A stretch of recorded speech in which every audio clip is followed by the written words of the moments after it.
I'm not used to public speaking, I'm used to ranting. And when I talked to Bruce Haig this morning, he said, how do you do it? He said, don't rant, don't do that. Dot points. Just to have a page, A4 page of dot points. That's I've got a A4 page of dot points, you can do them in any order. So I've had lots of advice, quite conflicting advice, but he did make a good suggestion about the water. Okay, the first, I talked to Gil Scrine, who made the fantastic, on East Timor, a fantastic activist and a good bloke. And he said, start with a joke. And I already had a joke in mind. That is, I'm a POM, and I do complain and I whinge too much. Even other POMs complain that I do that. So if I do that, or if I go completely off the air, just do this with your hand. Can everyone do that, just to so you can do it? That's it. So I know. Thank you. Step back a bit, Stephen. What? Step back a bit. That's what? Please step back a bit. Okay. That's good. Okay, now the list.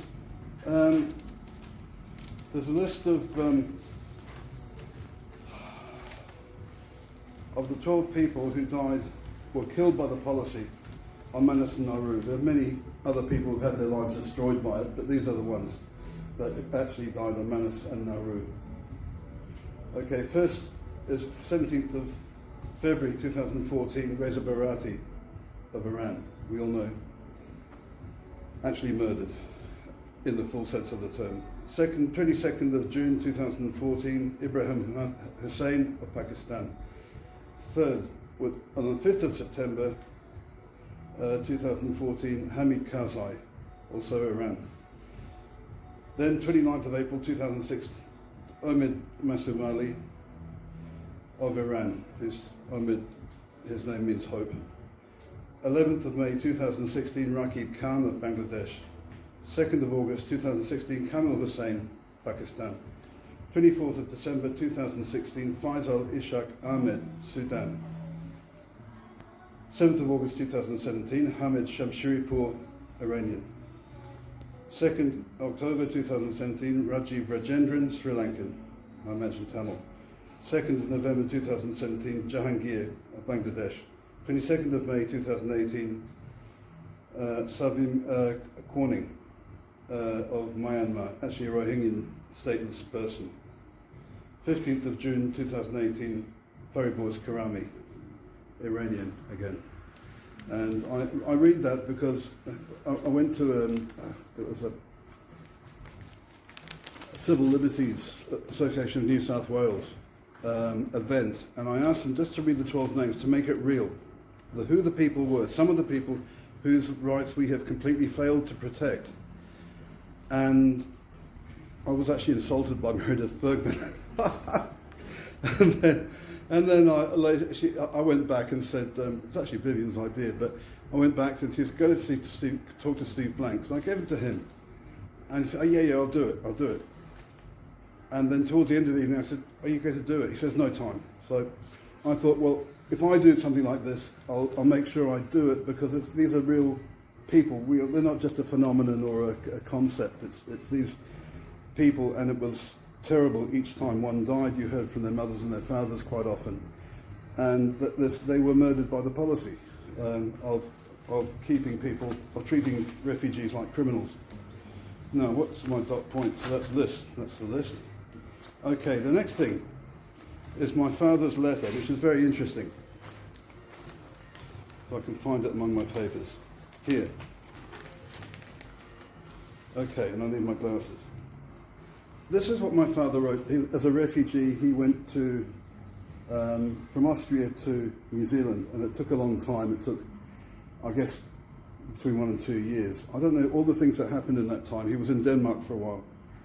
But when he got to New Zealand, well, I'll read you the letter. What happened was the RSL, the RSA they call it in New Zealand, they said to, okay, the war's ended now, it's 1945, the war's finished, all the European refugees, they can nick off home. And this was his response. The RSA and aliens. Sir, when I read the report that a recent annual conference of the New Zealand Returned Servicemen's Association, like the RSL here, a resolution was carried urging the deportation of refugees to their own countries with the same amount of money as they had when they entered the Dominion, New Zealand.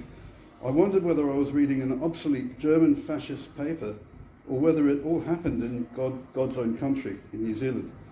I came to this country as a refugee from Austria 5 years ago and have been in the New Zealand Air Force for nearly 2 years, wearing the King's uniform and thinking that I'm doing all I can to help to fight the malignant tendency of the 20th century human being, the tendency towards fascism.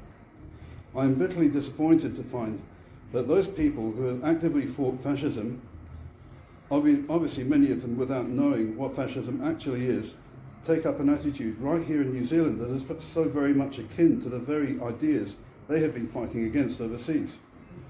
To me, the only difference between the morality of expulsion of refugees from New Zealand and the confiscation of their property and the establishment of concentration camps with all their horrors in Germany is merely one of a geographical nature. So that's Dad showing off his English a bit at the end. You know, like when I read this, I think it must have been after he died. I just like knocked for six. Like I would have loved to have written this letter. Well, I wouldn't have liked to have been in that situation, but that was a strong letter. He was white hot with anger over what was happening in what the RSA had done. And you know, I think we should be too. I mean, it is fascism. He nails it. He nails it in 1945. And this was before the Refugee Convention. So I'll put that to one side. I'll look at my dot points again, recommended by Bruce Hay. Yeah, look, it's not going to be like an Agatha Christie novel. I'll answer the question first of all. How do we get rid of it?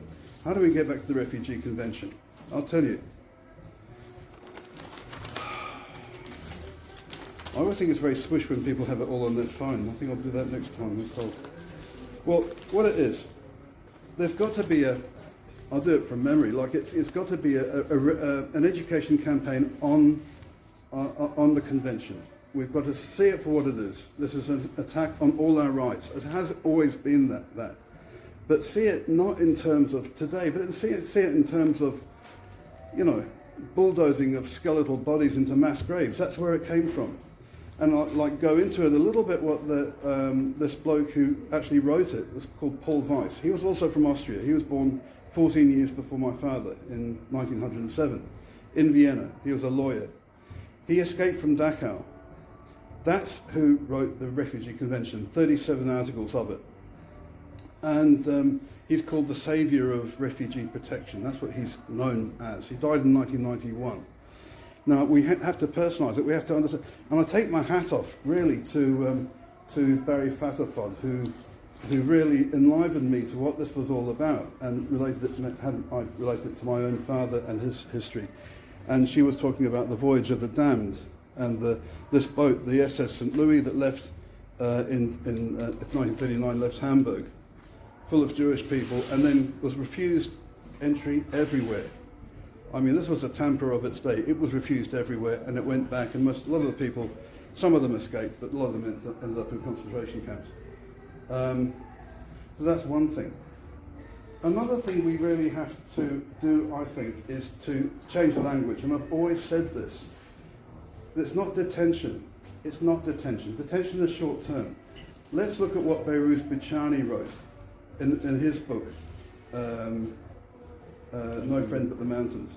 He called it, as you know, Writings from Manus Prison. And he could tell us a thing or two about that. It's prison, for goodness sakes. And there's no such thing, mandatory detention as just dressing something up, as locking people up. Let's not use the term anymore. And there are other terms that are just misnomers.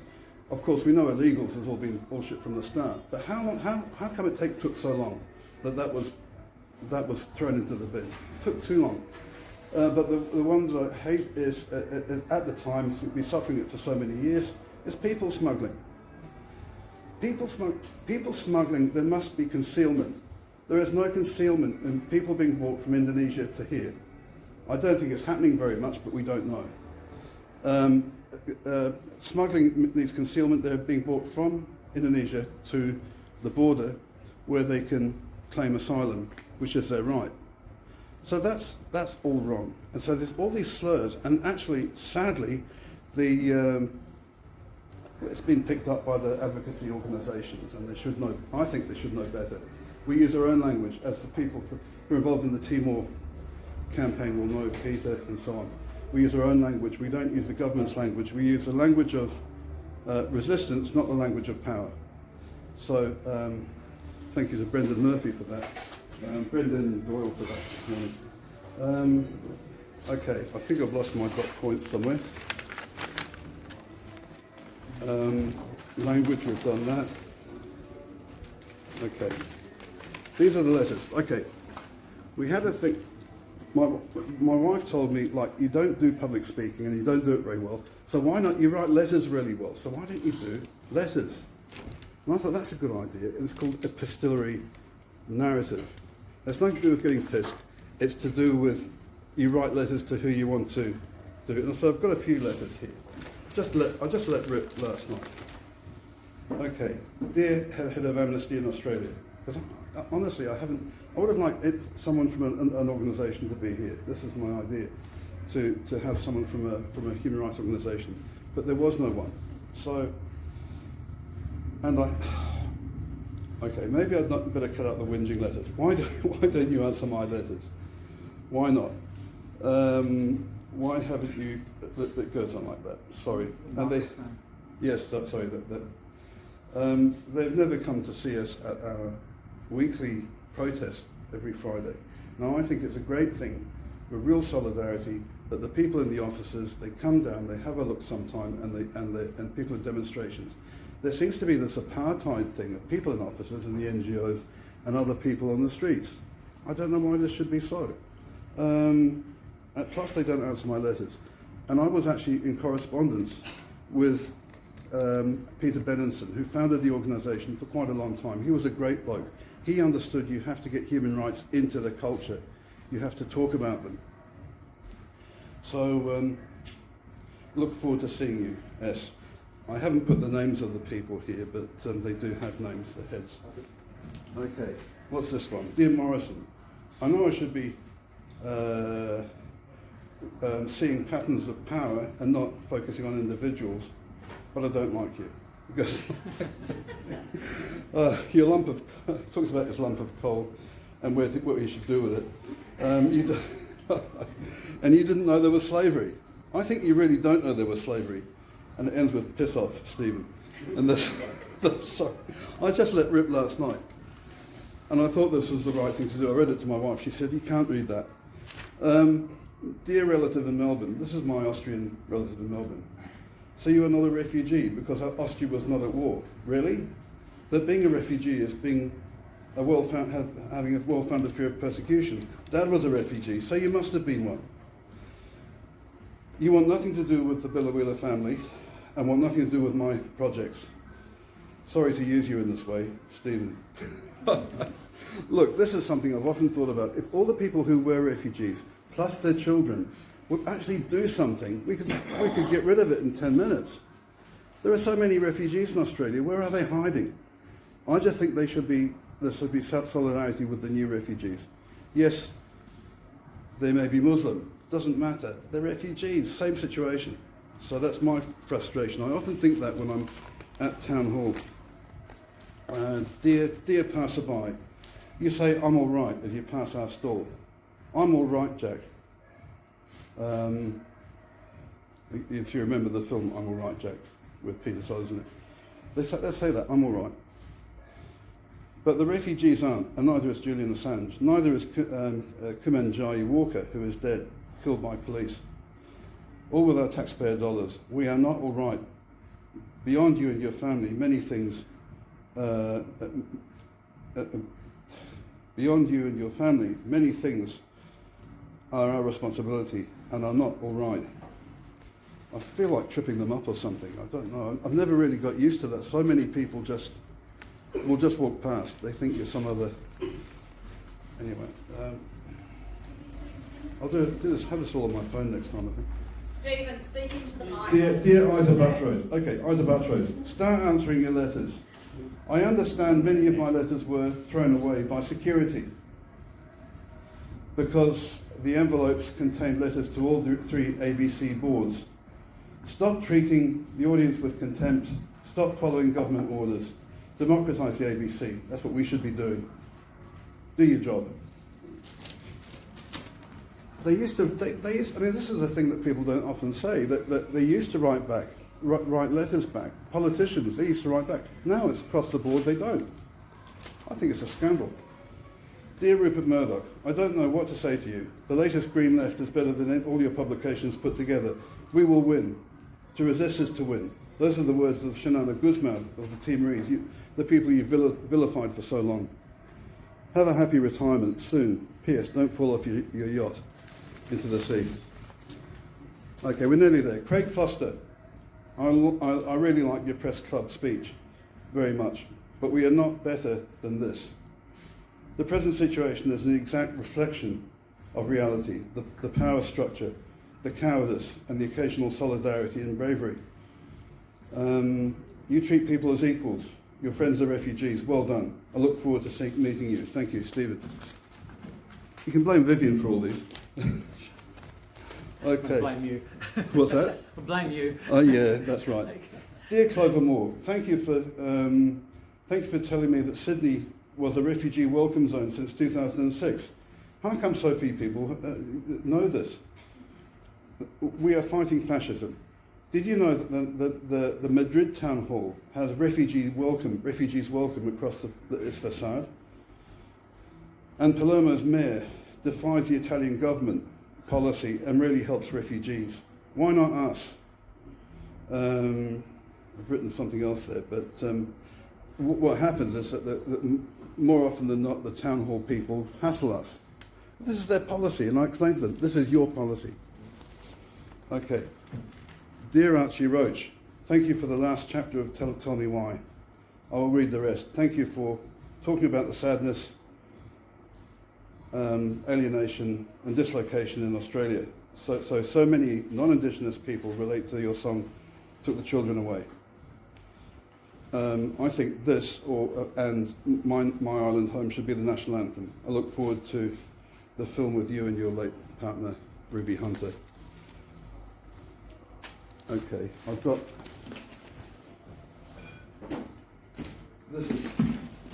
this is a fabulous book here by Archie Roach, the last chapter.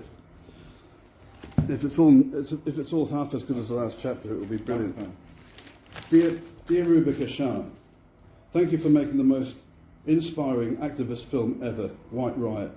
Your fan, Stephen. This is it. Thanks to Liv, I saw it during the British Film Festival. It is fantastic. It'll get you going. I want young people to see it. It's got fantastic music. It's from 78.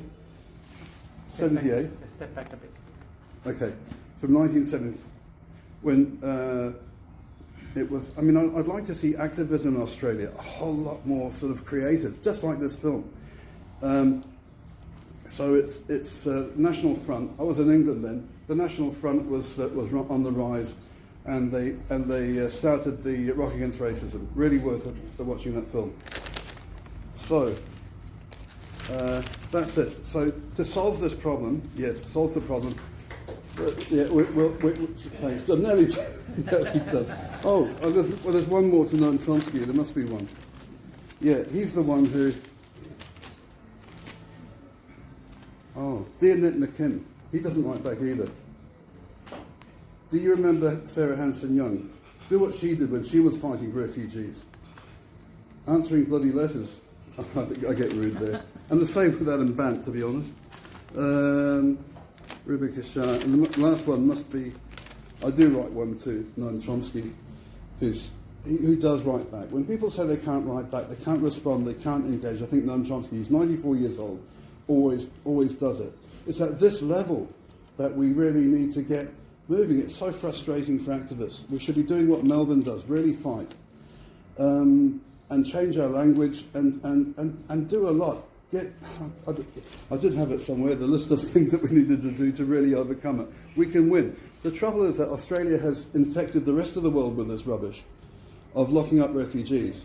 If we can, if we can defeat it here, if we can do the decent thing here, that will show the rest of the world, look, we've found it's a lot of rubbish, so maybe you can change direction too. But it's shameful that we have actually given the idea to places like, Denmark, for God's sakes, you know. So we really need to defeat it where it started, right here. Thank you.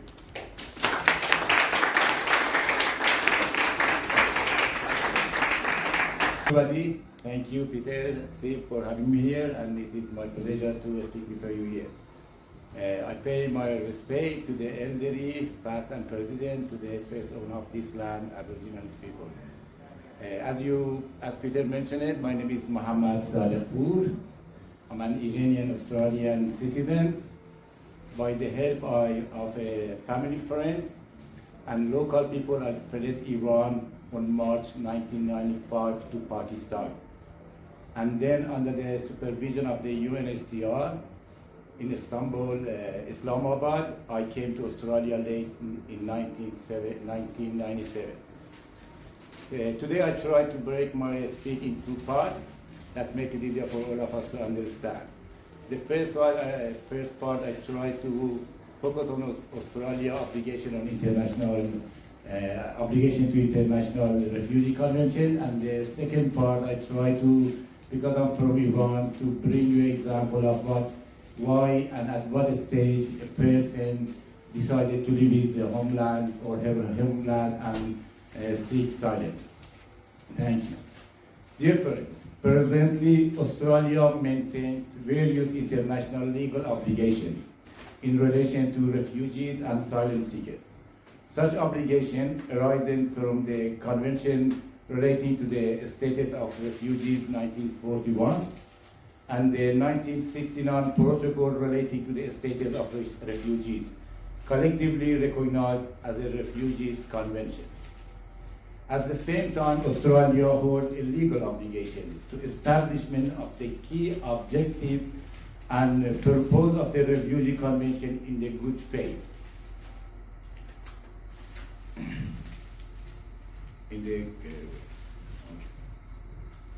Which are guarantee of fundamental freedom and right for refugees without penalty and discrimination. Over the past decades, the Australian government successfully policy regarding refugees has received major criticism from the United Nations, as well as legal human rights scholars. The debate maintained that Australia policy resulting in establishing a violation of the country obligation under Article 33 of the Refugee Convention concerning non-refoulement of a person to another state or to the frontier of territories where their life or freedom will be endangered. Australia, unfortunately, has acted against the international Convention of the good faith in the multitude of ways which directly violated article of the Refugees Convention. This breach of international law became evident during the Howard time, with the establishment of the new border control regime that aimed at deterring the arrival of refugees by boat known as Operation Relax, and as well as the Pacific Solution. I argue, and as is so obvious, that the succeeding government of Australia have violated international law through the reconstruction of the Migration Act 1958, as well as the implementation of Operation Solidarity Borders. I know in 2008 it's been revoked, but unfortunately they replaced it with more restriction law regarding to the refugees. Now it is good if we look at why an Iranian or a person refugee seeks asylum from his homeland. So as I mentioned it, because of an Iranian, I pick Iran as my case study.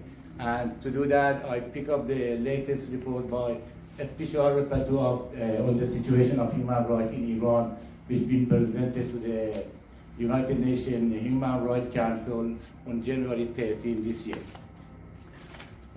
Professor Javid Rahman, at paragraph 59 of his report, stated that the special rapporteur, other human rights mechanisms, and civil society have over the years documented examples of grave violation of human rights. These included the large-scale loss use of the lethal force by security, law enforcement, and other state agents against peaceful protesters in the nationwide protests in 2009, 2019, 2020, and 2021, leading to alarming high number of injuries and deaths, together with arrests, enforced disappearance, detention, persecution, and execution. Other examples included large-scale enforced disappearance and summary execution of real or perceived political dissidents, including children in 1982 and 1988, which to date have not been the subject of any investigation or accountability, but where destruction of evidence for those crimes is ongoing, in what appeared to be an official state policy of wiping these events from memory. The assassination in the period of 1988 to 1998 of dissident intellectual artists known as the chain murders remain without accountability, as do killing of the activity outside of the country borders. More examples included the downing of the Ukrainian airline flight PS752 and the systematic use of lethal force against border couriers. He also, in paragraph number 1, indicated that between 1st January and December 2021, at least 275 people executed, included at least 2 child offender and 10 women, which is, I think, make it 50% more than the last year. The use of the large ammunition against the border couriers, leading to the killing and injuring of over 200 individuals between 1st January and 1st December 2021. Between January and October 2021, close to 500 Kurdish individuals, including teachers, border couriers, artists, human rights and environmental rights defenders, journalists, and lawyers were arrested or detained. At least 140 of these were charged with national security-related crimes. Professor Javid Rahman noted with the concern the continued repression of the religious minority, including through the first forcible closing of house of worship on national security grounds. Between 1st January and 1st December 2021, at least 53 Christians were arrested for the practice of their religious beliefs. He noted with the concern the continuation targeting of the members of Baha'i community and their properties and the intensive smear campaign on social media against some of its representatives. In October 2021, 4 members of the Baha'i community were sentenced to 5 years of imprisonment for seeking to access higher education. And as you know, the situation of women are not really better than that. I just pick up 2 examples of his report. Microphone, please. Yes, thank you. In November 2021, the Guardian Council, which is included 12 religious men making every single decision regarding to the law and law enforcement in Iran, ratified the law on young people and protection of the family, what they call it, in fact. And in Article 61 allows the imposition of the death penalty under the charge of the corruption on earth for anyone who performed abortion on the large scale. The same law also provides direct and indirect incentives to increase earlier marriage without providing an age restrictions. According to the official figures, between March 2020 and March 2021, over 31,000 marriages of the girls between the ages of 10 to 14 were recorded, an increase of 10.5% compared to the previous year. So this is what's happening out in society, and once you've been arrested and subjected to detention, that one will come up. That's, I think, paragraph 29. The use of forced confusion under torture as evidence for death penalty conviction and the continued lack of investigation into torture allegations. The use of the unlawful force by security, law enforcement, and other state agencies continue at an alarming scale in the context of the peaceful assembly against border courier and in place of detention without subsequent investigation or accountability. Denial of access to medical care in detention, the use of prolonged solitary confinement, ill treatment by the prison guard, and so on. So this is very, very massive, as you can see, human rights abuses happening inside the prison as well. And let's see under what economic circumstances the Iranian regime really implements such a brutal and unthinkable human rights abuses. So I think this is paragraph 34 of the report. Official data show that year-on-year inflation in the period of August to September 2021 was 45%, with food prices increased by 60% compared to the same period the previous year. 60%, 60. According to the Statistical Center of Iran, about 20% of the population with the highest income hold 47% of the wealth, while the 20% with the lowest income hold 0.5% of the wealth. High food and life costs combined with low wages continue to push people below the poverty line and increase inequality gap. Over 30% of the population was estimated to live below the poverty line as of August 2021. We're talking about at least 35 million Iranians. Environmental and land-related issues pose a threat to the right to the adequate standard of living, particularly in minority-populated provinces. In addition to the water crisis in Khuzestan and Isfahan, there is a severe water shortages in Sistan and Baluchistan provinces, leading inhabitants to fetch water from nearby rivers with the high risk of drowning.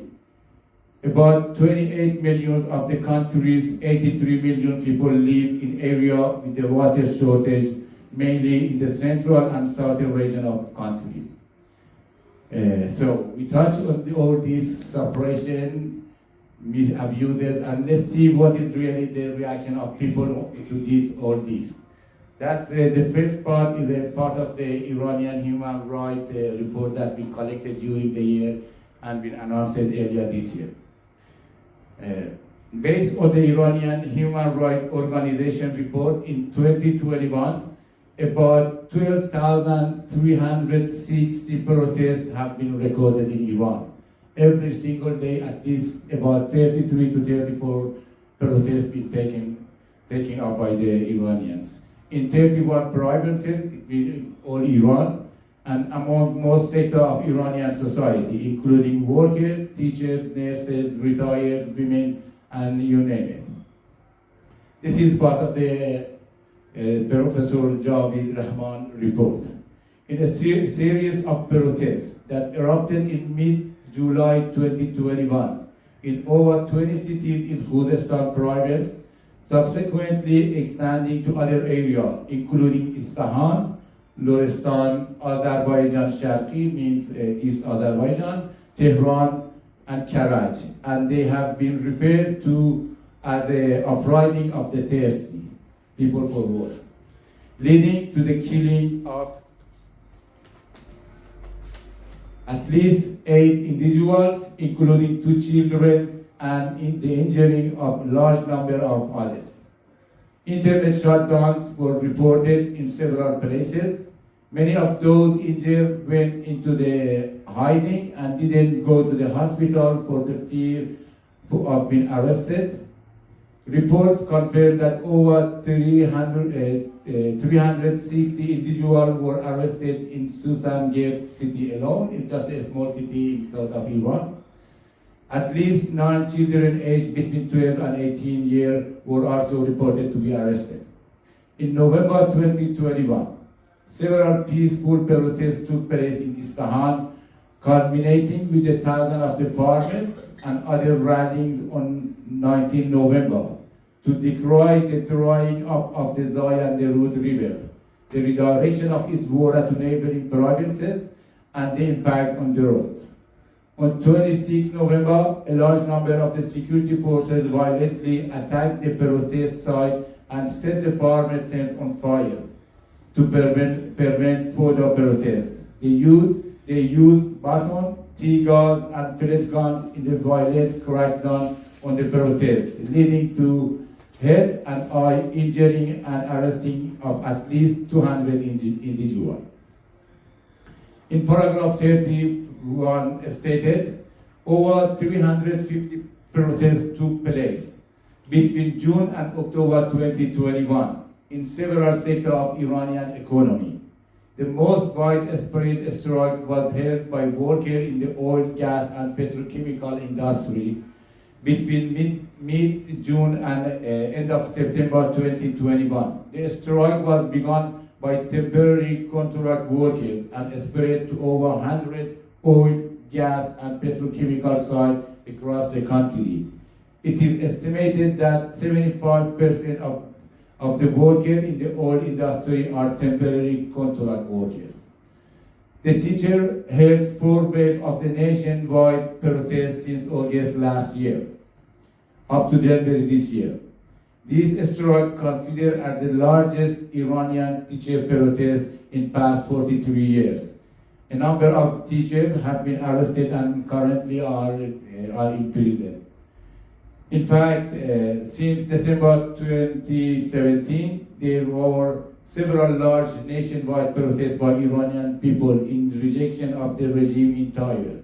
During this uprising, a network of brave Iranians were able to form a nationwide resistance that called Resistance Unit, and now is the only hope for a democratic change in Iran. To summarize it, I should say that the High Excellency Professor Javid Rahman report can be highlighted in three important points.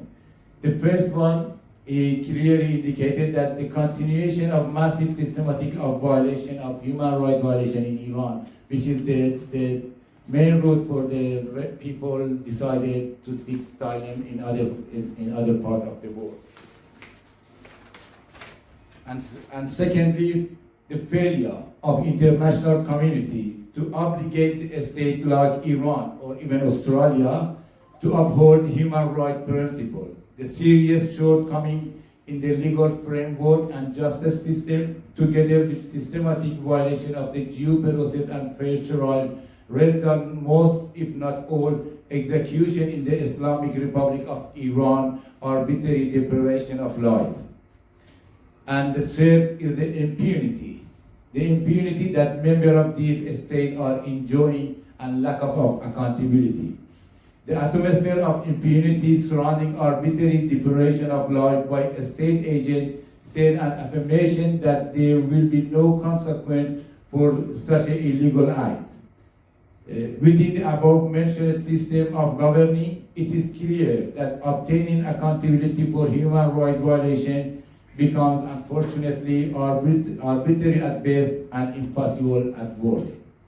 The special rapporteur eventually at the last paragraph 73, urged the international community to call for accountability with respect to long-standing emblematic events that have been met with persistent impunity, including the enforced disappearance and summary and arbitrary execution of 1988 and the November 2019 protests. Therefore, by simply looking at this report, you can see when a lot of people from Middle East coming where situation they really escape for. And I know there were a lot of Iranians, unfortunately not Iranian, a lot of refugees in Australia been subjected to the same mistreatment. Prolonged solidarity confinement like Ned Kelly, killing under the excuse of the medical access like my grand colleagues Ali Rahimi died in detention center in Villawood. And I can name it, unfortunately 2 of them, they couldn't come to here. Refugees live here in 13 years, brother and sister, no access to Medicare, no access to higher education, no, not even under the supervision of their Red Cross and so on. So unfortunately we need strong people and good policy to push our politicians to do the right thing and remove such a inhuman and brutal restriction against the displaced people. Once again, thank you so much for listening to my long statement and being here with you. Thank you. Thank you. I think because it doesn't work. It's not working.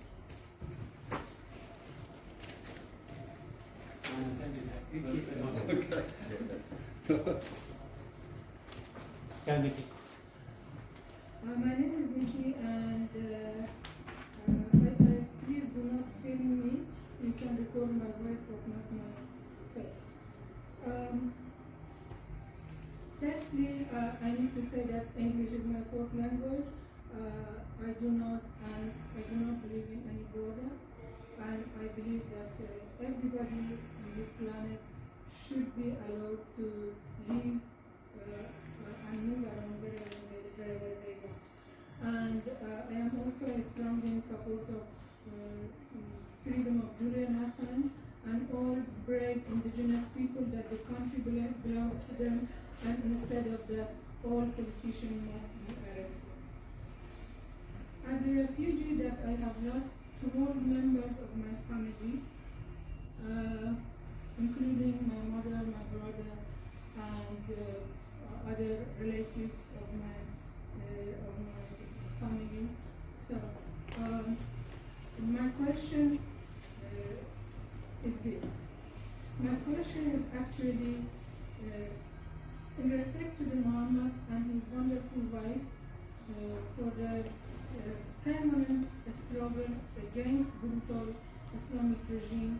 They were one of the organizations that they were permanently there and to try to reach the voice of Iranian people to other parts of the planet.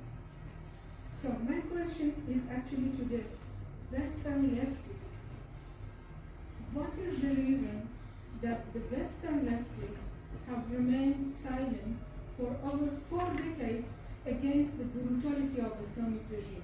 As Mohammad has mentioned, it was just 2 years ago, in over 150 cities of Iran, there has been a huge uprising by the young generation that they have been raised within this brutal system, and they were chanting against Islamic regime and for the death of the Islamic regime.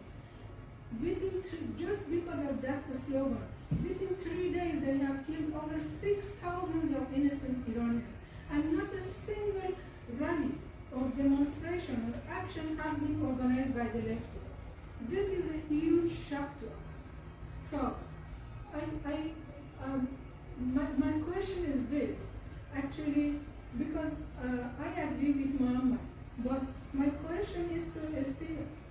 Why your organization has remained silent against all this crime that is happening to Iranian regime, and opposite to that, you are on the street every day in support of Palestinians.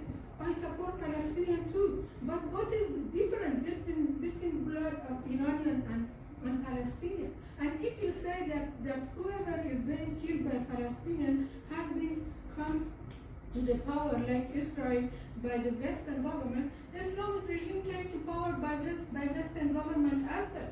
Just check, just click by Google, and you see that the Guadalupe conference, that was the meeting that the Western power group brought this brutal regime to the power, and are suffering for so many years and so many decades.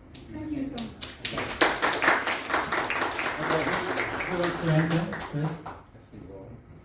Well, it's a tough one, but you have to understand why one protests in the first place. You don't just protest randomly at other places in the world where human rights violations are happening. You're protesting against your country's own policy with respect to that, or the respect to refugees, or whatever it is. You're protesting against what your government is doing. Now, Iran is sort of like an official enemy. There are already sanctions against Iran. I'm in solidarity with Iranians, and I went to the demonstration yesterday. And I always join Iranian demonstrations for human rights in Iran. But I suppose it's because, the West is so much responsible for what's happening to Palestinians. That's why we protest. That's why it's a bigger protest among Westerners, I suppose. Not that any of these protests are very big, I have to say, but yeah, they're a bit bigger for Palestinians. There's more solidarity for them because we are helping our governments, the governments in this country, and the United States and Britain are helping the repression of Palestinians. They're not actually helping the oppression significantly of Iranians. That's how I see it. I may be wrong, but that's how I see the situation. Mohammad? Yes. Sorry. No, that's fine. Thank you, Nikki, for your comment. In fact, I can just simply add it to what Esif said that probably because still there is. I think it's good now. Thank you. I think the policy that the Western government is really used to confront Iran, we call it in today a policy of appeasement. Because Iran, George W. Bush said something in 2001, or I think before the invasion of Iraq, he said, we've been in debt to oil, and the oil is in their hands. So we need to go and get it. And that is the way they really balance their policy. The policy of appeasement, the policy of that long term of negotiation with dictators became a behavior, unfortunately, of Europeans and at some states, some other countries, and that the consequences are so tough, even not on refugees, on themselves as well. Look what happened in Ukraine, what happened in Syria, what happened in Yemen. So once they suffer, we suffer in Australia as well. There is no way to escape of that. But how and when they will come to that conclusion to really enough is enough, that's a big question we should ask them. And I hope we need to be more united, working more together, understanding the differences between the community in Australia, and at the same time we have to push really Australian government to do the right things. We can't go like that every day witnessing an Iranian, an Iraqi, a Bangladeshi, Sri Lankan man, woman being killed, being deported. That should be give an end to it. And as my friend indicated, it became a very bad example for international community, while we can be the flag holder for the refugees and asylum seekers and the people freedom and rights. Okay, any other person want to ask a question down the back? Just give me that microphone. Yeah, I'm not sure if they interrupt them. Yeah. That's fine. Yes, I go.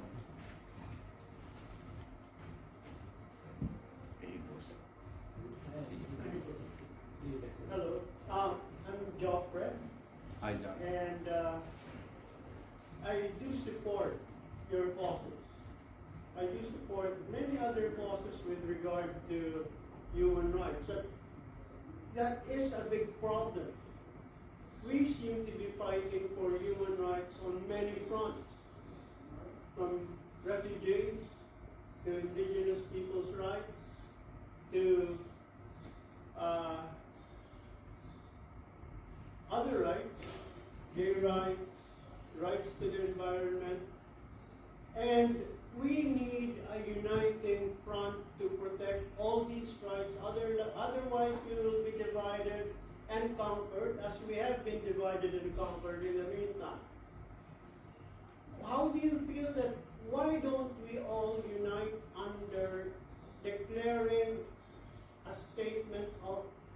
finally have in our Constitution a bill or charter of rights that covers all our concerns so that we are no longer divided among our different fronts.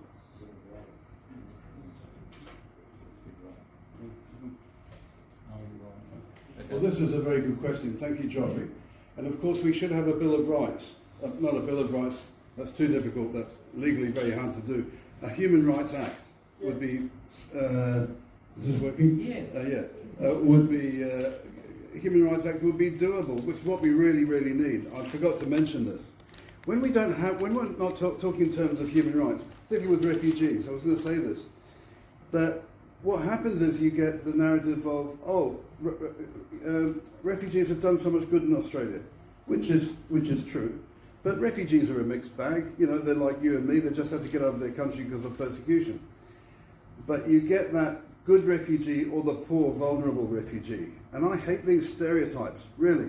You know, I hate Frank Lowy or this Westfield or the Iraqi, you know, surgeon who retrained and is now a fantastic. These are exceptional type situations. Refugees have their humanity, have their as human beings, and they have human rights. That's the end of it.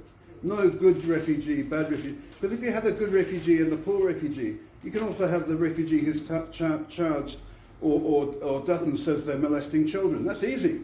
He does it all the time. In fact, I'd be a bit worried about the Dutton. The number of times he charges, he accuses other people of molesting children, I'd be worried about that man. But that's if you don't have the human rights, you have these stereotypes, and which are easy to shoot down, very easy. We need a human rights culture in this country, and we need to fight for that Human Rights Act that you're talking about, very much so.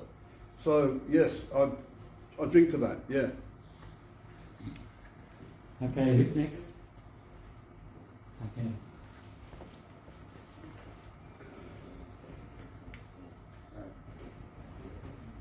Andy Mack.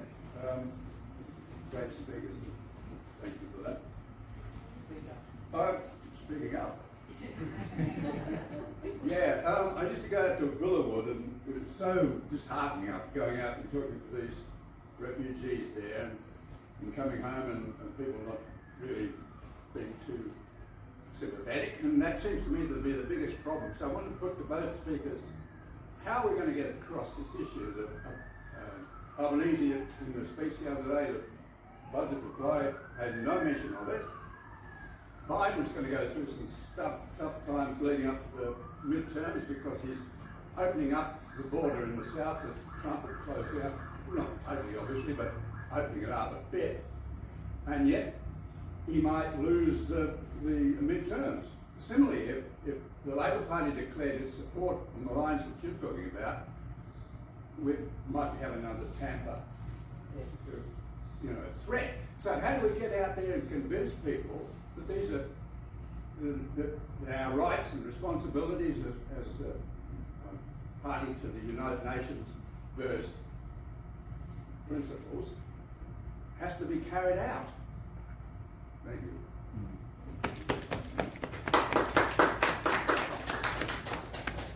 Who wants to have a go? Yeah, I think thank you for the question. I think one of the matter that the departments are really very smart to work on it. They run a misinformation and disinformation campaign when it comes to the refugees and asylum seekers. So that's one of the matters. We should stop the campaign of fear that run by these any department or government official minister. So that I think first step. The second one, we are not persist in our request. Like I work with a lot of different Australian human rights organizations. They have a very clear lines that to don't cross so many things. Like when it comes to the violation of rights of people back at home, they don't want to talk any single word about it. They say our concentrate is on Australian soul and Australian policy, which is somebody like me will be super confused because I really work hard to go back where I came from. I really do that. I just want to go back where I came from, but there is no opportunity. This is another matter. So we need a persist campaign to push people, and we should be out the street to the public, talk to them, and push them in the right direction, because it's good for our kids. Look, while they see me, my kids, my children at a foreigner came here, grow up here, they really will suffer. They will suffer, they see now that they invader, while we just, the same people like them coming for the same cause to live in peace and have a normal life. So, and the third thing, politicians. So once they get to that seat in wherever they taking it, they shouldn't forget their promises. And as we can see, Peter mentioned at the start, up to the election, they signed what they call it, memorandum of understanding, sweeping of refugees with the New Zealand. Give people an option, a wrong window again, that we're really doing the right thing. So when a person can go to New Zealand, why he couldn't come to Australia? If it's danger for the community, why is wrong? Why we should impose such a bad thing to the New Zealand government? Let them come here, and that's where a lot of issues come. We need really a strong, as my colleagues indicated, a frontier. We should form a frontier of the community, those suffering because of the dictatorship at home, to fight and struggle with this issue. Yeah. I think it Doesn't work. Okay. Well, when I met Mohammad some time ago, like, I knew we were on the same wavelength when he said the people at the head of these organisations, these NGOs, have to be fighters. They can't just be stuffed shirts. And to be honest, I don't see them, many of them, as fighters at all. And I see the people on the streets with major sort of refugee groups, and they do good rallies. But it's hardship story, overcoming hardship story, overcoming hardship, and then we talk about the revolution or something. But we really should be talking about that Human Rights Act. We should be making progress on this. You know, the things that are achievable, really. Revolution would be lovely one other day. But we should be making these progressive things. And democratizing the ABC, I see, as a big part of it. They are just ignoring things wholesale. It's just pathetic. And, you know, Philip Adams, he does some good stuff, but like he shoves in little things about refugees, like between the sentences, just between the, what the heck? This is a major human rights violation. And we're acting like we're in some, like, Eastern Bloc country in the 1970s. You know, really. This is not on. And that's what I get so angry about. You know, we've read about Solzhenitsyn. You know, I grew up with my father travelling back and forth from the Soviet Union, from Eastern Bloc countries. And I'm used to this kind of repression. This is a free society. And we can't even find out when someone dies in custody or dies killed by the police it's gone within 5 minutes in the news cycle. It's disgusting. And the ABC, I'd like to hold them, something has to be done about that. The democratization of the ABC, not the standover funding withdrawals that we see all the time. And the threats to the ABC. I don't like the ABC as it is now. I don't think they've got any courage, I don't think there's a collegial atmosphere. You can't even get a letter for them. It looks like a fortress back over there where you used to be able to walk through. So many aspects have made it part of the oppressive nature. And if I can just really thank one person during the East Timor campaign who really understood what public broadcasting was about, and that was Sandy McCutcheon. And probably most of you here will be old enough to remember him. He knew what public broadcasting was. Australia Talks Back. It was brilliant. And we get you write to them, there's nothing. It's like a fortress. It's like a psychological fortress and a physical one over on Jones Street. Is that where it is? Harris Street. So I think we should be pushing for democratization of the media, and not this direct control of funding that the government has, and control of people on the board, and Ivor Patros on the top. It's no wonder we don't get good reporting. We don't get human rights even mentioned. Anyway, shut up, Stephen. Thank you. Okay. Just to go right back to Nikki's first question, it's something that troubles me a lot. How has the Western world, and especially the left wing of the Western world, really engage with the Iranian story.